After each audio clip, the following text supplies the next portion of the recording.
Bismillahir Rahmanir Rahim. Continuing on with the Kitab al-Janaazah and on to Hadith number 11 about the kafan or the shroud of the deceased. From Khabbab ibn al-Arat, he says, we made hijrah with the Prophet, seeking the face of Allah, so our reward was binding upon Allah. And he says, from us were those who did not attain anything of their reward in this world, and from them was Mus'ab ibn Umair. He was killed on the day of Uhud, and we could not find anything to shroud him with except a cloak. But this cloak was not big enough to cover the whole of his body, so the Prophet ordered that it should be used to cover the top side of his body, and grass be used to cover his legs. Mus'ab ibn Umair radiallahu anh fought against his brother, who was a mushrik, on the day of Uhud, his brother by the name of Ubaid, and Mus'ab killed his brother, and he himself was killed on that day. So he is to be treated as a martyr or a shaheed. Now we find here that he is being shrouded. We do have other evidence in which the Prophet ﷺ ordered that the Sahaba who were killed on the day of Uhud be buried in their clothes and not shrouded. The scholars have differed. Is the martyr to be shrouded or buried in his clothes? Some scholars said it is wajib not to shroud the martyr, and other scholars said it is not wajib but rather recommended not to shroud the martyr, unless it be the case that the martyr has his clothes stripped from him, in which case you do cover the martyr with some shroud. And that opinion would be supported by this evidence, because here Mus'ab ibn Umair died in battle, so he is to be treated as a shaheed, but yet we find he is being shrouded. It has also been authentically narrated in the Musnad of Imam Ahmad that when Hamza radiallahu anh was killed in the battle of Uhud, his sister Safiya brought 2 garments to shroud him with. So as the companions went to shroud Hamza with these 2 garments, they saw another companion from the Ansar had also died, and he had no shroud. So they felt bad about shrouding Hamza with 2 garments while the other Ansari had no garment whatsoever to be shrouded in. So they drew lots to see who will get the bigger of the 2 garments, and they ended up shrouding each of the companion, Hamza and the other Ansari, with 1 garment each. So this narration tells us that the martyr can be shrouded, but it is better not to shroud him, unless it be the case that he's completely stripped of his clothing, in which case you do have to cover him, because you do have to cover the awrah. The whole dead body, the corpse, is an awrah. Those ulama who say it is wajib not to shroud the martyr, but rather to bury him in his clothes, they use the narration authentically in the Musnad of Imam Ahmad, in which the Prophet said, wrap them in their garments. But it appears, on the balance, taking all the evidences into account, the ruling of mustahab is the weightier opinion. Hadith number 12. From Aisha, she says, the Prophet was shrouded with 3 white cotton clothing of Yemen. There was no qamis nor any imama. She says that a hulla, or a rida and izar, was bought for the Prophet so that he could be shrouded in it, but in the end he was shrouded with the 3 pieces of clothing, or the 3 shrouds. As for the hulla, Abdullah ibn Abi Bakr caught hold of it, and he said that, I'm going to hold it until I am shrouded in it. Then he thought to himself, if Allah would be pleased with this, he would have willed that the Prophet be shrouded in them. So he sold the hulla, and with the price gave it in charity. So this narration is clear enough that both men and women share in this ruling, that they are to be buried in 3 items of clothing. Preferably there should be a white shroud, because the Prophet encouraged us to bury your dead in the white shroud. So these are 3 winding garments which cover the whole body. The minimum obligation is 1 item of garment will cover the whole body. This is the minimum. But the recommended way is 3 winding sheets, as was done with the Prophet. Hadith number 13, about covering the deceased's body. From Aisha, she says that when the Prophet died, he was covered with a Yemeni garment, and this is what is called tasjiyah. When the person dies, he of course has to be washed, and then the kafan put on him. But before that, his clothing is removed and he is covered with a cloak, until the person who is going to wash him comes by and washes him. So this is the tasjiyah. It is not the same as the kafan, because the kafan takes place after the washing. As for the tasjiyah, it takes place before the washing. So from this narration we find that this tasjiyah is recommended, because it was done to the Prophet. And the reason the deceased is to be remove from the clothing is because you don't want the corpse to warm up, because it would rot away quicker. When the Prophet was washed, however, his clothing was not removed, because Allah Jalla wa Ala inspired the Sahaba not to remove the clothing of the Prophet. And this is something specific for him. It does not apply to the other Muslims. Rather, their clothing is to be removed when you are washing them. But it's just that the awrah, the front and back passage, should be covered. Hadith number 14, about the kafan of the deceased. From Jabir ibn Abdullah. One day he says the Prophet was giving a khutbah, a sermon, and he made mention of a man from the Sahaba who died, and he was shrouded in a shroud or kafan which was not sufficient for him, and he was also buried by night time. So the Prophet rebuked such a practice. He said that a man should not be buried by night time until he is prayed over, except if you have no choice in a case of necessity and you have to bury him by night time. And he said, إِذَا كَفَّنَ أَحَدُكُمْ أَخَاهُ فَلْيُحْسِنْ كَفَنَهُ. When one of you puts a kafan on his brother, then let him put a good kafan on. So it needs to cover the whole body. What about burying the deceased by night time? This ought not to be done, because normally by night time people will probably hurry with the salah and the burial and would not do it properly. Also by night time not as many people would attend the prayer. It is not as likely that many will attend the Janaazah prayer as in the daytime. Also by night time, because you cannot see as well, people might be encouraged to put on a poor quality or insufficient shroud on the deceased, because nobody is going to notice. So to prevent all of these shortcomings, you do not bury the deceased by night time. So what is the ruling on burying someone by night time? Well, the balanced opinion here is that it is makruh. But if someone is buried by night time, then as long as he is prayed over and shrouded, then the burial is correct and it is not haram. But it's just that with the night time, it is likely that people will fall short in terms of the Salat al-Janazah. There will be not as many members of the congregation, and also there could be shortcoming in the shrouding, as people will not take as much care. Hadith number 15, to hurry along with the Janazah.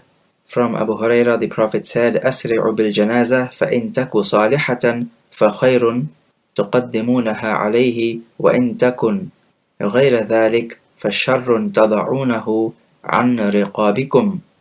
Hurry up with the Janazah preparation, because if it is a righteous person, then you are only delivering him to goodness, and if he is other than that, then it is only evil you are taking off your shoulders. So this hadith is clear-cut enough. As long as you are sure that this person has died, which nowadays should not be a problem, then you don't delay. You hurry up with the washing and the shrouding and the prayer and the burial. And if he is a righteous person who has died, then for you to hold him back would be dhulm upon him, because he would want you to take him to his destination, which is the grave, so he can find the fragrance of Jannah in his grave. Holding a person back for medical examination in a case of murder, this is permissible if it will lead to solving a crime investigation, for example, because here the benefits would definitely outweigh the harms. The Prophet died on a Monday and was buried on the Wednesday night. What was the reason for this? Well, they had to decide who will be the next Khalifa, because this was a more pressing concern than the burial of a deceased. If you delay a little while so as to get more members of the congregation to pray the Janazah, then there is no problem with this. But waiting for a long time without any pressing need, this would be a problem. Hadith 16, the virtue of Salat al-Janazah and following the procession. From Abu Hurairah, the Prophet said, من شهد الجنازة حتى يصلى عليها فله قيراط ومن شهدها حتى تدفن فله قيراطان قيل وما القيراطان قال مثل الجبلين العظيمين. The Prophet said, whoever prays upon the Salat al-Janazah, he will have a qirat of reward, and whoever stays with it until it is buried, then he will have 2 qirat of reward. He was asked, what is a qirat? He said, it is like 2 great mountains. One of the narrators of the hadith says that Abdullah ibn Umar would pray the Salat al-Janazah and then leave before it is buried. And when this hadith reached him, meaning this hadith of Abu Hurairah, he said, we have wasted many qararit, meaning we have wasted much reward for not staying with the Janazah until it was buried. So this hadith is clear enough in the virtue of praying the Salat al-Janazah and also staying by as it is buried.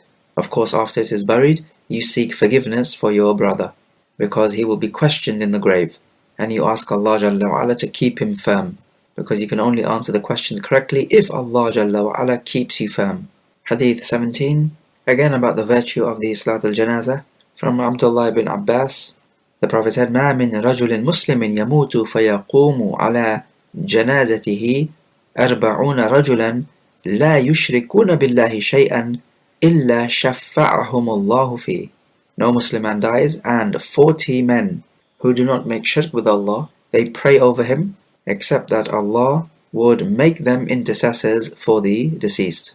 So here we find that we should try to gather as many people as possible for the Salat al-Janazah, and at least 40 according to this hadith. We take from the hadith that Salat al-Janazah is a shafa'ah, it's an intercession. You are interceding on behalf of the deceased. You are interceding to Allah Jalla wa Ala. And if your Salat al-Janazah is accepted, then you will be accepted as an intercessor for him. We also find from this hadith the virtue of tawheed. So you could have, for example, a Muslim man dies and he has some kafir relatives who also want to perhaps pray janazah for him, just as a gesture of goodwill. Well, we find this janazah prayer will not be accepted from them.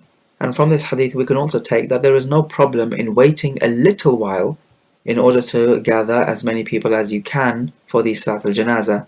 But like we said, this time must be a short period, it must not be a long period, so it must not be days. It must be at most hours. What about women? Do women pray the Salat al-Janazah? Well, we say yes. Only if we go by the opinion that women are not allowed in the grave, then they're not allowed to pray the Salat al-Janazah in the grave, if the rest of the men are praying there. But in the masjid there's no problem. If you have 20 men and 20 women praying the Salat al-Janazah, does this hadith apply? Because the hadith specifically mentions 40 men. Well, we say yes, the hadith applies, because the ruling applies equally both to males and females, even if the word man is used. Hadith number 18, about when a deceased is praised or condemned. From Anas ibn Malik, he says that a janazah passed by and some people praised this janazah, meaning the deceased, and the Prophet said 3 times, wajabat, it has become wajib. And then another janazah passed by and some people condemned this janazah, and the Prophet again replied, wajabat, 3 times. So Umar asked the Prophet why he said this, and the Prophet replied, من أثنيتم عليه خيرا وجبت له الجنة ومن أثنيتم عليه شرا وجبت له النار أنتم شهداء الله في الأرض أنتم شهداء الله في الأرض أنتم شهداء الله في الأرض. He says, the janazah you spoke well of, Jannah has become wajib for him, and the one you spoke ill of or condemned, the fire has become wajib for him. And then the Prophet said 3 times, you are the witnesses of Allah on earth. Shaykh al-Islam Ibn Taymiyyah rahimahullah used this evidence to say that those scholars whom the ummah is united upon that they are righteous people, we can testify Jannah for them. So upon this he says that we can testify Jannah for Al-Imam Ahmad, because the ummah is united upon his virtue. As the Prophet said that this ummah are the witnesses of Allah on earth. And of course we know that the testimony of the witness is accepted, because if his testimony was to be rejected, he would not be a witness in the court in the very first place. However, we say, when speaking about people of Jannah and Jahannam, and this is the majority opinion, that we only testify Jannah or Jahannam for the one for whom we have a text for. So if he is mentioned by name in the text, we testify for him. For example, the 10 Sahaba who were given glad tidings of Jannah. Of course, they were mentioned by name, and there are many other narrations which mention some Sahaba who will be in Jannah, and it mentions them by name. Likewise with Jahannam, so we can testify that Abu Lahab will be in Jahannam, because Surah Al-Lahab testifies to this. We can also testify that Fir'aun will be in Jahannam. The Quran testifies to that.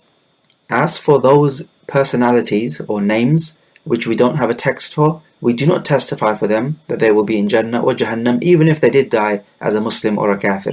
Rather, at best what we say is that anyone who dies as a Muslim will be in Jannah, or anyone who dies as a Kafir having rejected the message of Islam will be in Jahannam forever. So we can speak in a general sense, but we are not allowed to make mention of any particular names, unless that particular name and personality has been mentioned in the text. But anyway, this is a powerful hadith, that those people from the Muslimin whom the other Muslims praise, then this is their glad tidings in this world. And the glad tidings in the hereafter, of course, is far superior. And Hadith 19 from Abu Qatada ibn Rib'i, a janazah passed by the Prophet, and the Prophet said, Mustarihun wa mustarahun min, one who is at rest and one from whom the others are at rest. They asked, O Messenger of Allah, what do you mean by this? Al-mustarih wal-mustarahu min. The Prophet replied, Al-abdul mu'minu yastarihu min nasab ad-dunya wal-abdul fajiru yastarihu minhu al-ibadu wal-biladu wal-shajaru wal-dawab. The believing servant, when he dies, he is at rest from the toils of this world. But the evil servant, when he dies, then the other servants, the country, the trees, and the animals are at rest from him. Another powerful hadith, the righteous servant moves to a world which is better than the world which he was in. As for the wretched servant, then he was causing mischief on the land, and he was causing toil and trouble to the other servants, to the country even, or the land, and to the trees, and to the animals. So they will be at rest from his evils and his kufr. We find that when the servants perform evil actions, Allah Jalla wa Ala can punish them by depriving them of rain. Well, in that case, the trees will suffer. And if the trees suffer, then the animals will suffer as well. Likewise with the other servants, with the evil man causing mischief in the earth, the other servants are harmed. But in these narrations, do we find evidence that you're allowed to speak ill of the deceased? Because we do know the narration in which the Prophet ﷺ told us, لا تسبوا الأموات فإنهم أفضوا إلى ما قدموا. Do not abuse the dead, because they have reached what they have sent forth before them. So they have reached the akhirah. So it would make no sense in abusing them, because it's not like you can change them. But we can say that speaking ill of the dead for a greater good is permissible. For example, this may have been a munafiq or some sort of caller to evil, and speaking ill of him thereby would repel people from following him. So this would be a greater good. Otherwise, if he was just a normal evil person, and there are many such people, then abusing such a person would make no sense. Hadith number 20, about the takbir made in the Salat al-Janaazah. From Abu Hurairah, he says that the Prophet announced the death of An-Najashi the day he died, and he went out to the musalla, to the place of prayer, to pray the Janazah prayer, and he made 4 takbirat. An-Najashi was the generic title for the ruler of Ethiopia in those days. Kisra was the generic title for the ruler of Persia. Herakl for the ruler of Europe, and Fir'aun for the ruler of Egypt. So these are not proper nouns, rather they are just generic titles. Here the Prophet had to announce the death of An-Najashi, because otherwise his death would be unknown, and nobody would pray over him, because An-Najashi converted to Islam from Christianity. The na'i, or the announcing of the death, which is prohibited, is when you praise such a person. This was done during the days of Jahiliyyah. Or for example, announcing his death after the Salat al-Janazah and after his burial. This is impermissible unless it is for a proper valid reason. For example, if he has a debt which he needs to pay, so the creditors can come and collect their debt. We find from this hadith that the Salat al-Janazah has 4 takbirat, and there's a difference of opinion. Other numbers have been mentioned, but 4 takbirat is the one that was mainly done. Are you allowed to pray over the one who has died in another city or land, just as the Prophet did here with An-Najashi? Well, the answer is, the Prophet had to do this with An-Najashi, otherwise no one would have prayed over him, and the Salat al-Janazah is Fardul Kifaya. The general rule here is that you do not pray over the one who is not present, unless his Janazah has not been prayed. And this is what we know from the Sunnah of the Prophet and the companions. So the Salat al-Janazah is to be prayed with the Janazah in front of the Imam. Or if you've missed the Salat al-Janazah, you can still pray the Salat al-Janazah, but where he is buried, as the Prophet did with the woman who used to clean the masjid. Salat al-Janazah was prayed over her, yet the Prophet went to her grave and prayed the Salat al-Janazah. So this is how you pray the Salat al-Janazah, with the Janazah in front of you. As for if the Janazah is in another land or city, not in front of you, then you do not pray the Salat al-Janazah. And it makes no difference, according to the weightier opinion, who the Janazah is, if he is just an ordinary man or some major scholar or ruler. The Salat al-Janaza is only prayed with the Janaza in front of you, or in front of your Imam. An-Najashi was a Muslim and he lived at the time of the Prophet, but he was not a companion. So this is a strange situation. And such people are called mukhadram. So these people are not quite Sahabi, and they're not exactly Tabi'i either. They're something in between. Hadith number 21. Praying the Salah at the grave. From Abu Hurairah, he says that a black woman used to sweep the masjid. And one day the Prophet missed her. Where is she? He asked about her, and the companions told him that she died. And the Prophet said to them, أَفَلَا كُنْتُمْ آذَنْتُمُونِي? Why did you not inform me? And it's as if the companions did not deem her to be significant enough to inform the Prophet. And the Prophet told them, دُلُّونِي عَلَى قَبْرِهِ, show me to her grave. And they did so, and he prayed the Salat al-Janaza in front of her grave. And the Prophet then said, إِنَّ هَذِهِ الْقُبُورَ مَمْلُوءَةٌ ظُلْمَةً على أهلها وإن الله عز وجل ينورها لهم بالصلاة عليهم. These graves are full of darkness for their people, but truly Allah will illuminate these graves due to my salah for them. Also in another narration we find the Prophet prayed the Salat al-Janaza over the woman and made 4 takbirat. So here we find evidence that you are allowed to pray the Salat al-Janaza for someone when it has already been prayed, as long as the Janaza is in front of you. So in a case like this, then it would have to be at the grave. So that's permissible. And what follows from here is that the Salah in the grave is permissible as long as it is only Salat al-Janaza. So this is the exception to the general rule which tells us that you're not allowed to pray in the grave, and neither are you allowed to pray facing the grave. But with the Salat al-Janaza, it's an exception because it's a slightly different prayer. All you're doing is that you're standing. You are not making the ruku' and the sujood. So it's this difference which would afford it the different ruling. Also, another issue from this hadith is that when you pray the Janaza after the Janaza has been prayed, what's the cut-off time limit? So for example, are you allowed to pray Salat al-Janaza 1 month after it has been prayed and the Janaza been buried? 1 year? 2 years? 5 years? What's the cut-off limit? Is there a cut-off limit? Well, we don't seem to have any particular evidence of the cut-off limit. But if we do not have a cut-off limit, then we can say that you're allowed to pray the Salat al-Janaza of all these Muslims who died hundreds and thousands of years ago. You could pray the Salat al-Janaza of the companions, of the Prophet, of all of these types of Muslims. But clearly nobody is going to say this. Thus, there needs to be a cut-off point. Would you go to the grave of the Prophet Abu Bakr and Umar in Al-Madinah and pray their Salat al-Janaza? Of course not. So there needs to be a cut-off point. Well, what the ulama say is that the cut-off point will be that when this person died and you were eligible to pray, so that would be the age of tamyiz, then you can go to his grave and pray the Salat al-Janaza. Otherwise you cannot. Can we also take from this narration that you can pray the Salat al-Janaza twice? So you prayed the Salat al-Janaza and then later on you pray it again? Because if the Prophet went to the grave and prayed the Salat al-Janaza, then those companions who were with him, they would have prayed already. Did they also pray with the Prophet again? Well, the hadith does not make it immensely clear, but we can say it is possible that they did pray with the Prophet again, rather than them just standing back and the Prophet praying the Salat al-Janaza by himself. So if this does happen, then we would say there's no problem.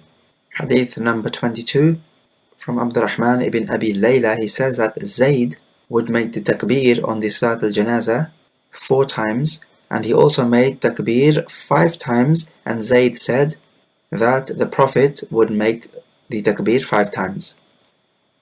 4, 5, 6, 7, 8, up to 9 takbirat have been mentioned from the companions. So it appears the issue is flexible, but 4 is the number which is most often the case. So although you can choose to adopt this flexibility, but if you are praying with a large gathering and you're the imam, then it would be better to just restrict yourself to 4. Otherwise, other people may not be used to 5, 6, 7, 8 or 9 takbirat, and it may cause fitna. But if you're praying with people who know what the ruling is, or perhaps you're praying by yourself, then you can adopt this flexibility. But if you make 5 takbirat, what would you recite after the 4th? Well, we say you would make simple dua for the dead. This is the best thing to do, because the Salat al-Janaza is all about making dua for the deceased.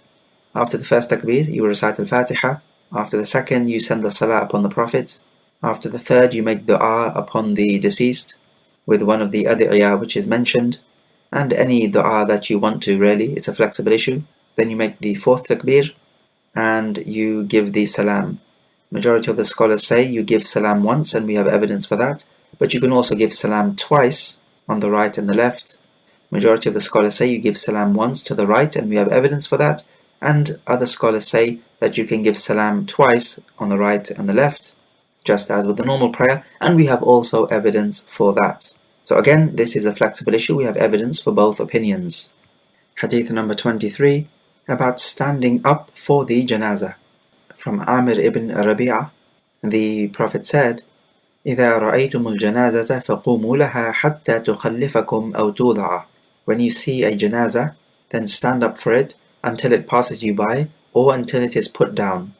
Likewise, in the chapter, a janazah passed by, and the Prophet stood up for it, and the people said, O Messenger of Allah, this is a janazah of a Yahudi woman.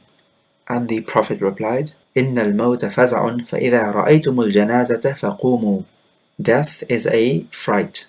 So when you see the janazah, then stand up. We take from this narration that when you see a janazah passing by, then you stand up for it until it passes you by, or until it is put down. And it makes no difference whether the janazah is that of a Muslim or a kafir. The point is that you're not standing up to honor the janazah. Rather, you are standing up for a completely different reason, which is that this idea of death needs to move you. A Muslim who has iman in the last day and in the life in the barzakh, when he sees a janazah and he sees that this person has now moved into this barzakh period, it needs to move you because you're going to be heading there as well. It is only a person who does not have iman in the barzakh nor in the last day who will not be moved by this death, because for him it's just another creature which has died, and that's it, there's nothing after the death. But no, for a Muslim it must move him.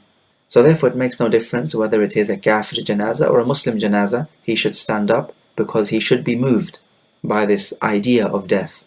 Some scholars said that this idea of standing up for the janazah is abrogated, as we find in Sahih Muslim, the narration in the next chapter from Ali bin Abi Talib, who said that the Prophet stood up for the janazah and then sat down. But in this narration there is no evidence that the ruling is abrogated, because we can very well understand it that the Prophet stood up for the janazah, and then when the janazah passed by, he sat down. That's it. So this is not an abrogation of the previous ruling. Rather, it is very much in accordance with the previous ruling, which tells us that when you see the janazah, stand up, and then when it passes by, you sit down. Now, other benefits which we can take from the aforementioned ahadith, in the narration of Mus'ab ibn Umair, when they wanted to shroud him, we may take that the shrouding is taken from the wealth of the deceased, and that it takes precedence over the debts, because the Prophet did not ask whether he had debts or not. So the shrouding takes precedence. Also, the purpose of the narration of Mus'ab is that Khabbab ibn al-Arat, the companion narrating this episode, is reflecting on how some people were so poor, like Mus'ab, who left behind a wealthy family and could not even have a shroud to cover himself with, and yet there are others who are enjoying their fruits and enjoying the materialistic life of this world. So just look at the contrast. Also, the narration of Aisha, which talks about the kafan of the Prophet, 3 white sheets made of cotton from a place called Sahul in Yemen. We say it is recommended to have 3 white sheets, and the color white is recommended because it is the cleanest and best color for your clothing. What about silk kafan? Well, for men it is haram, even after their death. As for women, silk we know is halal, but as a kafan though, it is makruh because it is exaggeration. Likewise, many scholars disliked dyed kafan, because again, there's no need to dye a kafan. It is exaggeration. So the kafan needs to be simple. And there's no reason to think that the kafan of the woman or the child should be any different, except with authentic evidence. Most scholars say that the woman has 5 pieces of clothing for the kafan, and others would say that everyone should be shrouded as the Prophet. As for not burying people by night time, then it is as we have said, and we mentioned the Allah for this before. In fact, we can add to this the narration which has preceded about the 3 times where you're not allowed to pray nor bury the dead, and that is as the sun is rising until it has fully risen, a spear's length, and the second time is the zawal time, so before it reaches the zenith, a spear's length until it has declined, and the third one is when it is about to set, so a spear's length above the horizon until it completely disappears. But that is when the night time also begins, which is what this narration is talking about. So we need to avoid the burial during these times, even if we do not understand the reasons why. The narration ought to be enough for us, unless there is a darura.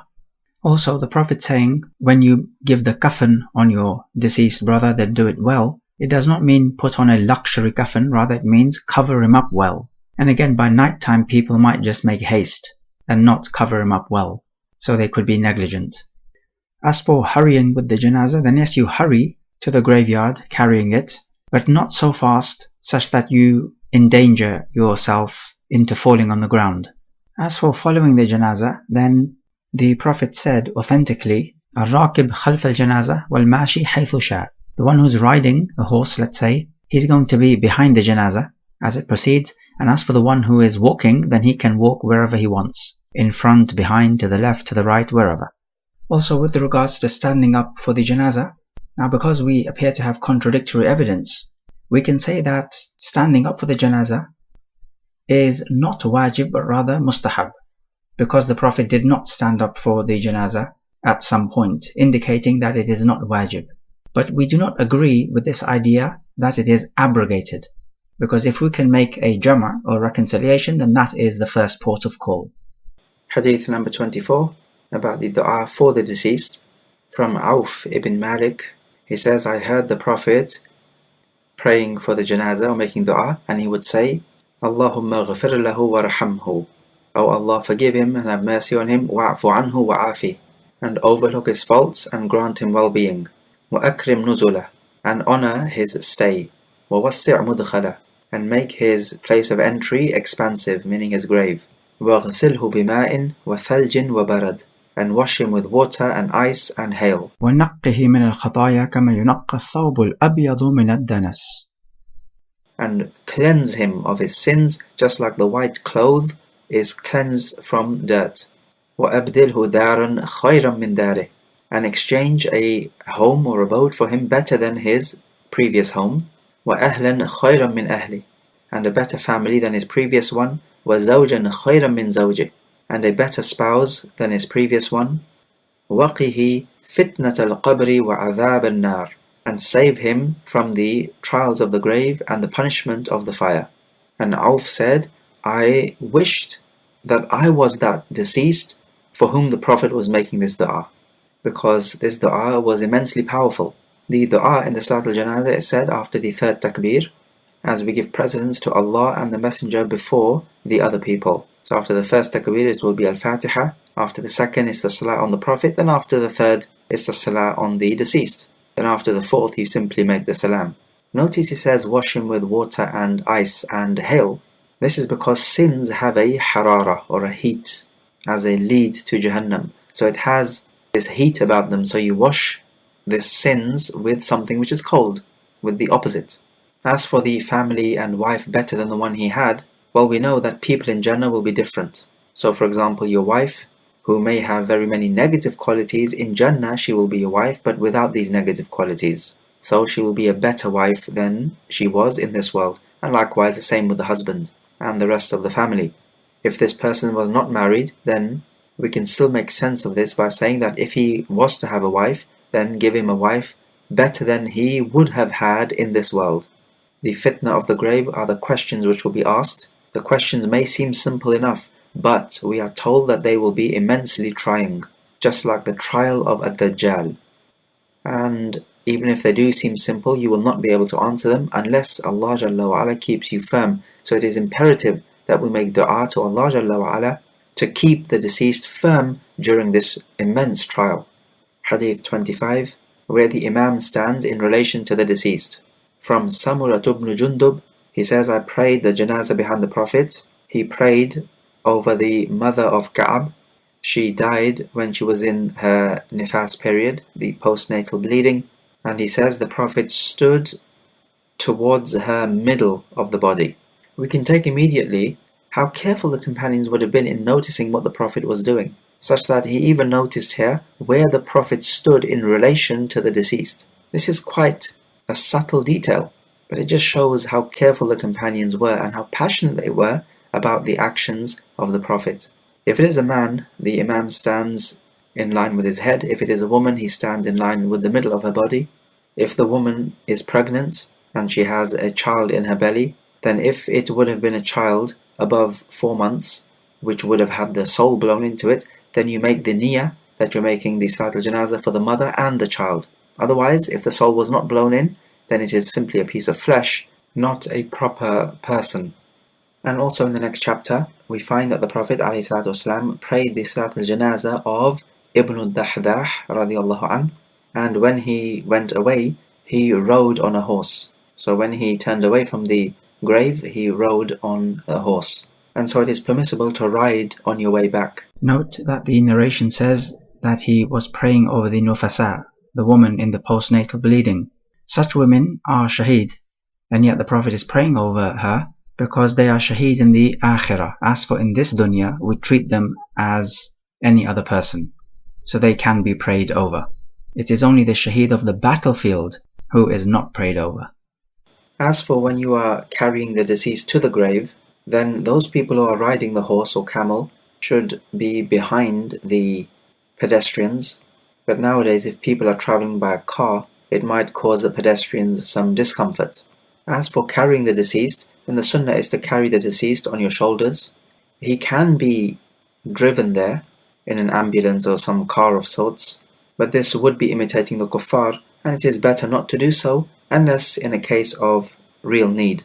Maybe the grave is too far away to carry him, as could well be the case in Kafir countries. Hadith number 26, about the lahad in the grave and placing slates or stone slabs on top of the deceased in the lahad.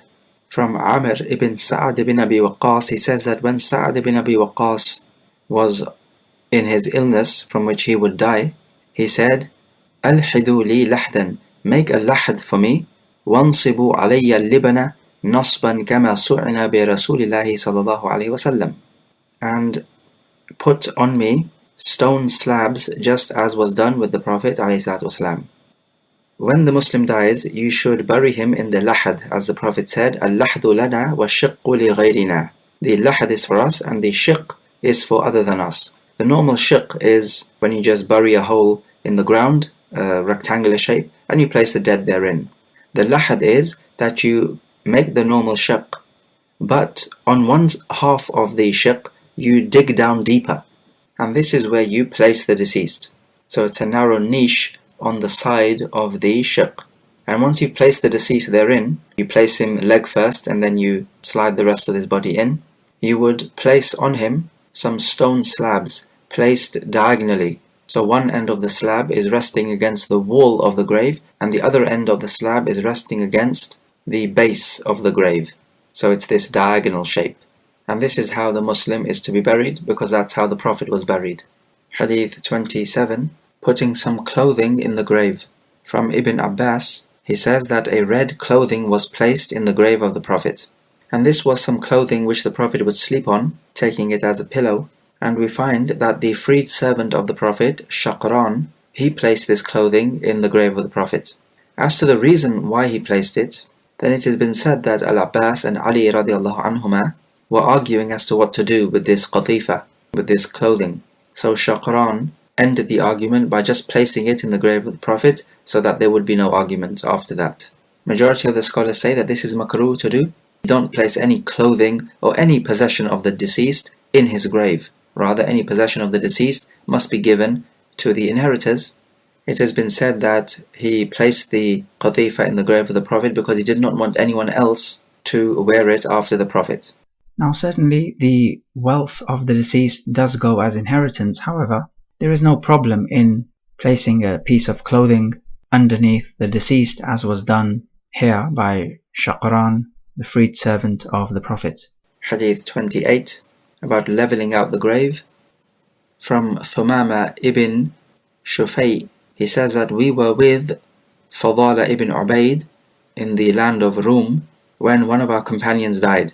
And Fadala ordered that his grave be leveled out, so it should not be protruding from the ground. And he said that I heard the Prophet order that the graves be leveled out. Also in the same chapter, Ali ibn Abi Talib said to Al-Hayyaj al-Asadi, ألا أبعثك على ما بعثني رسول الله صلى الله عليه وسلم? Should I not send you to do what the Prophet sent me to do? ألا تدع تمثالا إلا طمسته ولا قبرا مشرفا إلا سويته. That you do not leave any statue except that you destroy it, and that you don't leave any protruding or erected grave except that you level it out. And in another wording, he says, وَلَا صُورَةً إِلَّا طَمَسْتَهَا, and no image except that you wipe it away.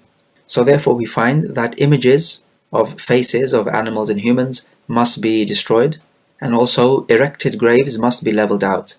At best they can be a curved shape, and the highest point being 1 handspan, so that people know that this is a grave. And this is what was done with the grave of the Prophet.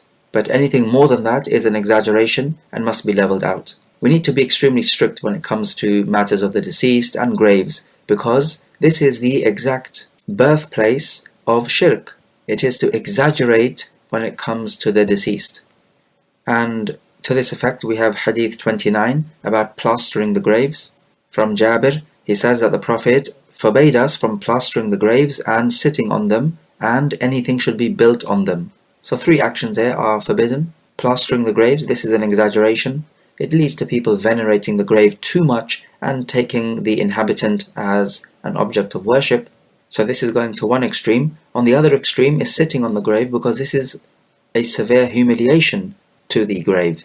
And also building on the grave, like mausoleums that you find in very many places. This is also haram. It leads to exaggerating the grave, and it leads to the inhabitant of the grave being worshipped.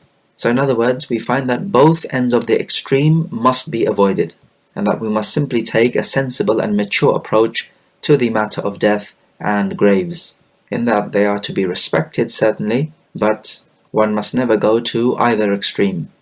Also, Hadith number 30, from Abu Hurairah, the Prophet said, لَأَنْ يَجْلِسَ أَحَدُكُمْ عَلَى جَمْرَةٍ فَتُحْرِقَ ثِيَابَهُ فَتَخْلُصَ إِلَى جِلْدِهِ خَيْرٌ لَهُ مِنْ أَنْ يَجْلِسَ عَلَى قَبْرٍ.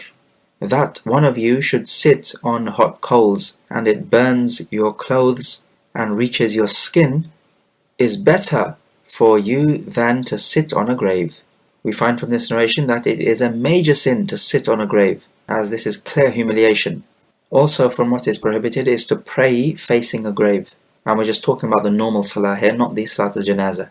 Praying in a graveyard is, of course, haram. And if you were to pray in a graveyard, or not in a graveyard but yet praying facing a grave, and there's nothing in between you and the grave, then your salah would be invalid. Also we find in the sunan that it is better for you to take your shoes off when you are walking in the graveyard, because this is what the Prophet ordered a man to do, to take his shoes off in the graveyard. So we say if it will not harm you, then it is better to have your shoes off. If the ground is such that it could harm your feet, then you can wear your shoes. In the same chapter, the Prophet ﷺ said, لا تجلسوا على القبور ولا تصلوا إليها. Do not sit on graves and do not pray facing towards them. Hadith number 31, about the Salat al-Janaazah in the masjid.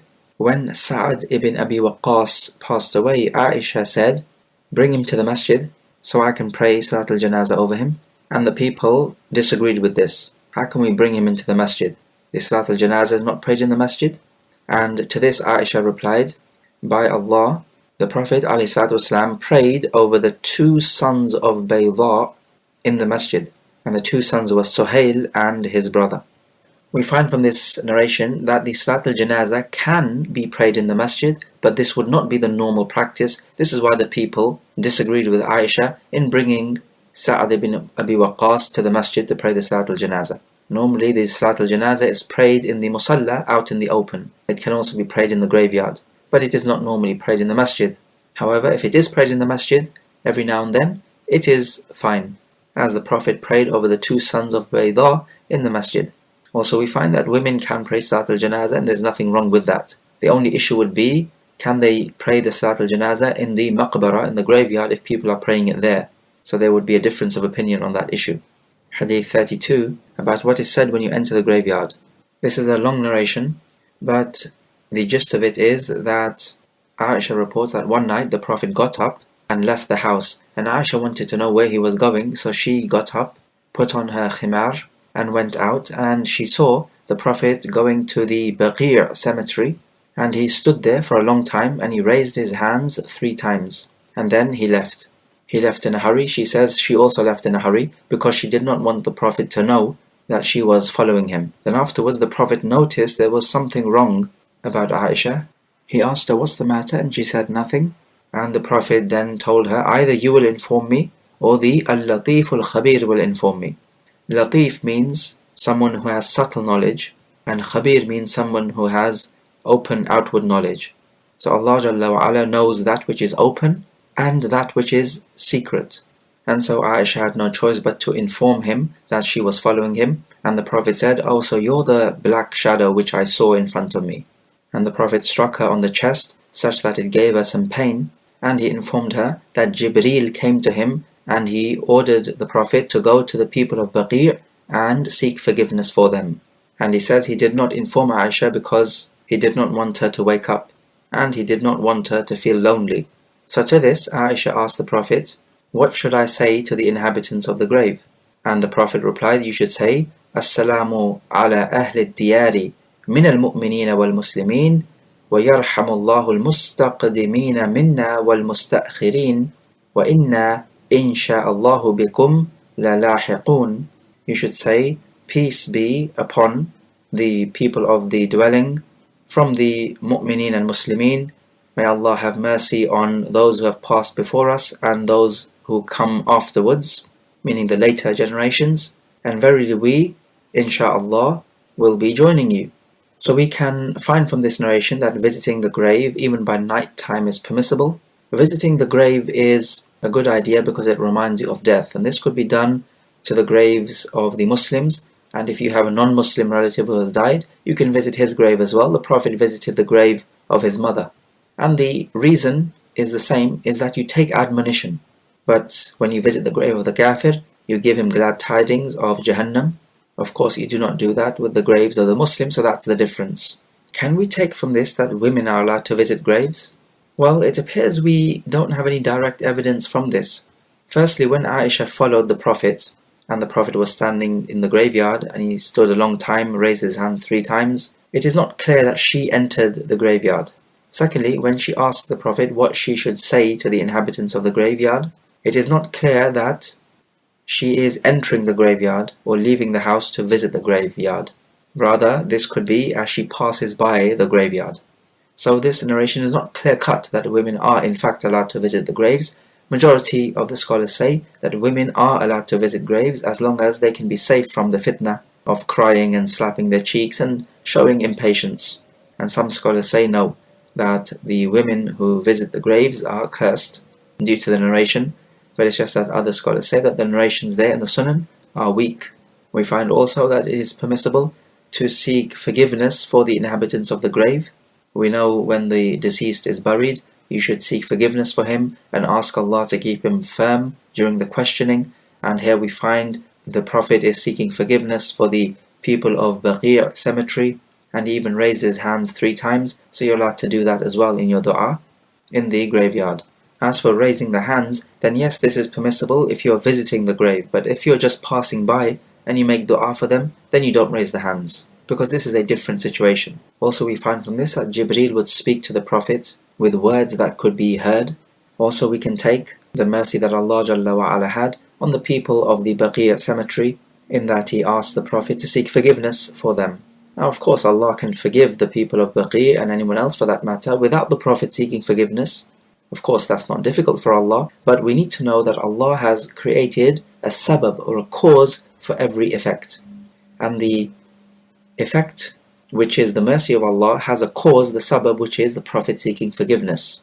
So we must never forget the cause and effect which Allah has implemented in this ummah. An interesting point from the hadith is that in the dua he says, وَإِنَّا إِنْ شَاءَ اللَّهُ بِكُمْ لَلَاحِقُونَ. Verily we, insha'Allah, join you. But is that not said when you're in doubt about something in the future? But are you really in doubt about your death? Well, some scholars said, when he says, Inshallah, we will join you, so we will join you, meaning in the Muslim cemetery, as opposed to the Kafir cemetery. Because we know we're going to die, there's no doubt about that. But we don't know whether we're going to die as Muslims and join the people of Baqi in a Muslim cemetery. Whatever Muslim cemetery you are visiting, you don't know whether you will be in that cemetery or not. So that's one way we could understand it. The other way we could understand it is that Inshallah means when Allah wills, or with the will of Allah. As in the statement in the Quran, لَتَدْخُلُنَّ الْمَسْجِدَ الْحَرَامَ إِنْ شَاءَ اللَّهُ آمِنِينَ مُحَلِّقِينَ رُؤُوسَكُمْ وَمُقَصِّرِينَ لَا تَخَافُونَ. You will enter the Masjid al-Haram, Insha'Allah, in safety, shaving your heads or shortening your hair, and not fearing anything. So here Allah says Insha'Allah. Now how can Allah ever be in doubt? But Insha'Allah here means with the will of Allah. Because nothing happens in the world except it happens with the will of Allah. Hadith number 33, about the Prophet visiting the grave of his mother. From Abu Hurairah, the Prophet said, استأذنت ربي أن أستغفر لأمي فلم يأذن لي واستأذنته أن أزور قبرها فأذن لي. I sought permission from my Lord to seek forgiveness for my mother, and he did not grant me permission. And I sought permission from him to visit the grave of my mother, and he granted me permission. So from this we can take that the mother of the Prophet ﷺ died as a mushrikah. She died as a non-Muslim. Otherwise, how could Allah say that you're not allowed to seek forgiveness for a person unless that person is a kafir? So here we find clear evidence that the mother of the Prophet ﷺ was a kafirah. Likewise, the father of the Prophet was a kafir as well. We can also take from this narration that you're allowed to visit the non-Muslim members of your family who have passed away. You're allowed to visit their grave. Of course, this must be with the intention that you seek admonition and that you seek not to be buried in this graveyard of the kuffar. Of course, we know when you visit the grave of the kuffar or you pass by it, you say, أُبَشِّرُكُمْ بِالنَّارِ, I grant you all glad tidings of the fire. Of course, that's glad tidings in inverted commas. And this is saying it generally. We don't testify the fire for any one particular individual person from the kuffar, but rather we testify in a general sense. Allah Jalla wa Ala says, ما كان للنبي والذين آمنوا أن يستغفروا للمشركين ولو كانوا أولي قربى من بعد ما تبين لهم أنهم أصحاب الجحيم. It is not for the Prophet nor the believers that they should seek forgiveness for the mushrikeen, even if they are near kindred after it has become plain to them that they are from the dwellers of Jahim, which is the fire. Hadith 34. From Buraidah, the Prophet said, نهيتكم عن زيارة القبور فزوروها ونهيتكم عن لحوم الأضاحي فوق 3 فأمسكوا ما بدا لكم ونهيتكم عن النبيذ إلا في سقاء فاشربوا في الأسقية كلها ولا تشربوا مسكرا. I had forbidden you from visiting the graves, but now visit them. And also I had forbidden you from keeping the meat of the udhiyah sacrifice for more than 3 days, but now you may keep hold of it as long as you want to. And I had forbidden you from an-nabidh, except to be drunk from a water skin, but now you can drink from all types of containers, but you must not drink anything which intoxicates. In this narration, 3 abrogations are given. Firstly, about the abrogation of being prohibited from visiting graves. First you were not permitted, and now you are permitted, so this is an abrogation. Why were they not permitted? In the beginning, Iman was not quite as strong and firmly implanted in their hearts. It takes time. And so therefore visiting graves could lead or tempt them into shirk. So to prevent this, the Prophet forbade them from visiting graves until the Iman became stronger.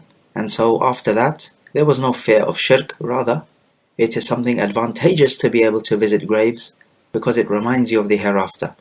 The second issue is about keeping the meat for more than 3 days. Previously, they were not allowed to keep the sacrificed meat for more than 3 days. Rather, they had to either eat it or give it away in charity or as a gift. But don't keep it to yourself like a miser.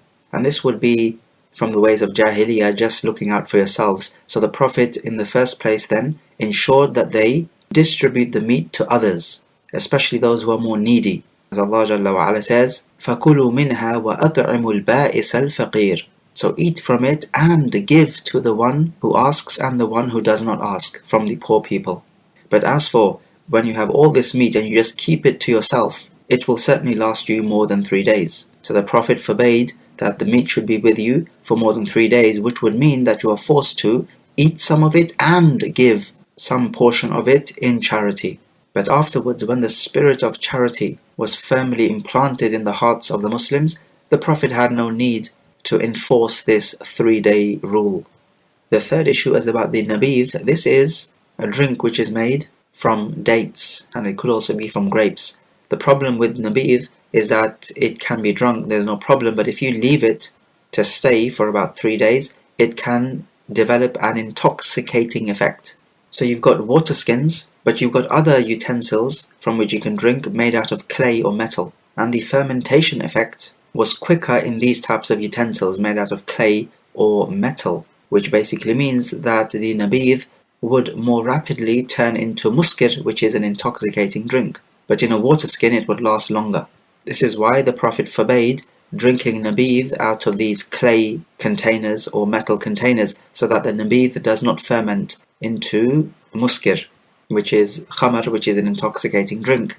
But afterwards, when the people had developed an aversion to muskir in their minds, then there was no fear that they could drink the nabidh in any type of container, even if it is made of clay or metal, because it is much more unlikely that they would drink the intoxicant and that their love for muskir would ever be revived.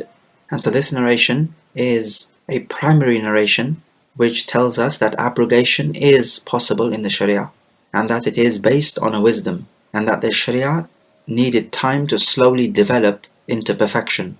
And so the Sharia needs time to slowly develop into perfection. You need to have abrogation because you have to allow certain things which are impermissible, but in the beginning you need to allow them. Otherwise, the people will not take very kindly to the Sharia. And if these people do not accept the Sharia, then literally there would be no Muslim in this world today. Because the only reason why there are Muslims in the world is because of the companions. They are the ones who transmitted this deen. Now, if the early Muslims had rejected Islam, meaning the Muslims at the time of the Prophet, then there would be no Muslim on the earth today. This is why the most critical time of Islam was during the early days. And so the Sharia had to be carefully developed and implanted into the hearts and minds of the people so that they could accept it. And when they accept it, those who come after them will also accept it.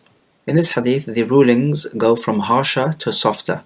So you're not allowed to visit graves, you're not allowed to keep the meat of the udhiyah for more than 3 days, and you're not allowed to drink nabidh in the metal or clay containers, only in water skins. But afterwards, all of these restrictions were relaxed. So this is going from harsher to softer. You could go the other way, from softer to harsher. In the beginning, drinking khamr was permissible. Then slowly, Allah Jalla wa Ala made it haram. So this went from softer to harsher. Hadith 35, leaving off the prayer for the one who kills himself. From Jabir ibn Samurah, he says that a man killed himself with a wide spear, and the Prophet did not pray Janaazah over him. So we can take from this that the one who kills himself, the leaders and the scholars should not pray the Janaazah over him, but the other Muslims should, because such a person who killed himself is still a Muslim. And likewise, with anyone who commits major sins and is known for it, or is known for calling to sin and bid'ah, the major personalities like scholars and rulers who are respected and venerated, they should not pray Salat al-Janazah over him. This will repel others from following his ways. But as long as a person does die as a Muslim, then the Janazah is a fardul kifaya. Also, some other points of benefit which we did not mention is the Salat al-Janazah done aloud or in secret. Majority of the scholars say it is done quietly, just like the Dhuhr Salah. But then what about the dua? Because Auf ibn Malik says, I remembered the dua of the Prophet. So it appears this was done aloud. And Al-Imam al-Shawkani says that doing it quietly or aloud is permissible. And we're talking about the dua here. Also, with regards to the narration about riding when you return from the Janazah was of Abu Dahdah. And in the narration, the Prophet said, كم من عذق معلق في الجنة لأبي دحداح. How many bunches of dates are there hanging in Jannah for Abu Dahdah? Now the background of this is that there was a dispute between a poor boy who was an orphan and a man called Abu Lubaba about the ownership of a date palm tree. Abu Lubaba did not give the boy the date palm tree and did not yield. The Prophet told him, if you give the boy the date palm tree, you will have a greater date palm tree in Jannah. But he did not accede to this request. So Abu Dahdah comes in and says, what if I gave a date palm tree to this boy? Would I have the reward in Jannah? The Prophet said yes. So when Abu Dahdah died, the Prophet uttered these words. As for the lahad of the Prophet, then Ibn Majah authentically narrates that when the Prophet died, there was one person in Medina who dug out the lahad and another person who dug out the shiq. And so they sent for both of them. Whoever came first would have his way. And so it happened that the one who dug out the lahad came first, and so this was done for the Prophet. Now it should be noted that both are permissible. As for the hadith which talks about the Prophet forbidding plastering the graves with the plaster of Paris and sitting on them and building on them, in the Sunan there is also an addition, وَأَن يُكْتَبَ عَلَيْهِ, and that anything should be written on them. So some scholars would take from this that nothing is allowed to be written on them, and other scholars would say that the name can be written on the grave so that you can identify it, but what is not allowed to be written on it are words of praise, because that is exaggeration and can lead to shirk. As for the narration about the naskh, an abrogation, and he's telling the people to visit the grave, this is by way of recommendation. Most scholars say this applies to men and women. Some scholars say that it applies only to men, and that authentically in At-Tirmidhi, the Prophet cursed those women who frequent the graves. And most scholars say that that is abrogated now. And that the illah, which is also given in Sahih Muslim, the Prophet said, فَزُورُوا الْقُبُورِ فَإِنَّهَا تُذَكِّرُ الْمَوْتِ. Visit the graves because it reminds you of the death. So this illah applies both to men and women. They both need reminding of death. So the issue is debatable. Both opinions are understandable.